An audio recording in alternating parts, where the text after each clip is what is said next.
Il est maintenant temps de donner la parole à d'autres principaux concernés, les Bruxellois.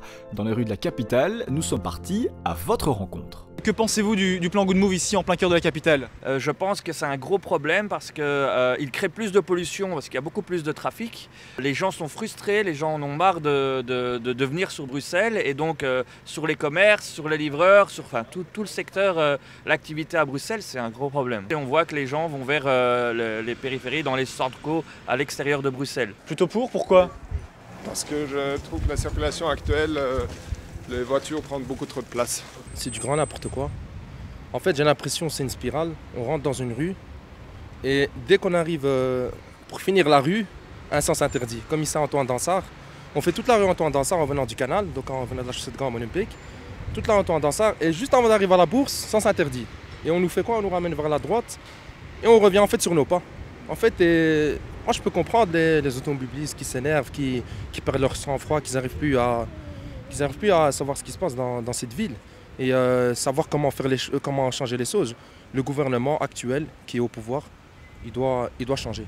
Ici à Bruxelles? Ici à Bruxelles avec Écolo, Green, PS qui n'étaient pas du tout écolo, maintenant ils sont avec les...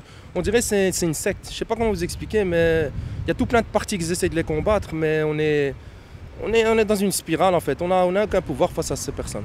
Moi je trouve, déjà il y a une chose que je trouve pas ça normal, c'est que la ministre de la Mobilité, Elke van der Brandt, elle a eu 4000 voix. Comment ça se fait que c'est elle qui décide pour tout Bruxelles? C'est pas logique. Donc malheureusement, les choses elles doivent changer, mais voilà, on va pas attendre jusqu'en 2024 pour que les choses elles changent, parce que les gens ils vont péter un câble. Et les gens maintenant ici à Bruxelles, la plupart ils commencent à déménager. Ils en peuvent plus. Madame, vous êtes commerçante ici dans le centre de Bruxelles, vous pensez quoi de ce plan Good Move? C'est honteux, monsieur. Les gens ne savent plus passer et quand ils viennent pour une commande et qu'ils ne trouvent pas de place, ils doivent refaire le tour, ils en ont pour une demi-heure. Donc de ce fait, nous perdons la clientèle. Donc ça, c'est le problème. Et secondo, en tant que personne, moi-même, qui doit rouler, je perds une demi-heure pour arriver jusqu'au canal. Or, il y a 2 kilomètres, c'est tout.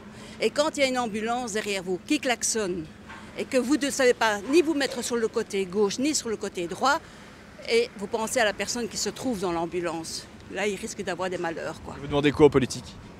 Qu'ils arrêtent et qu'ils recommencent, qu'ils mettent ça comme avant, quoi.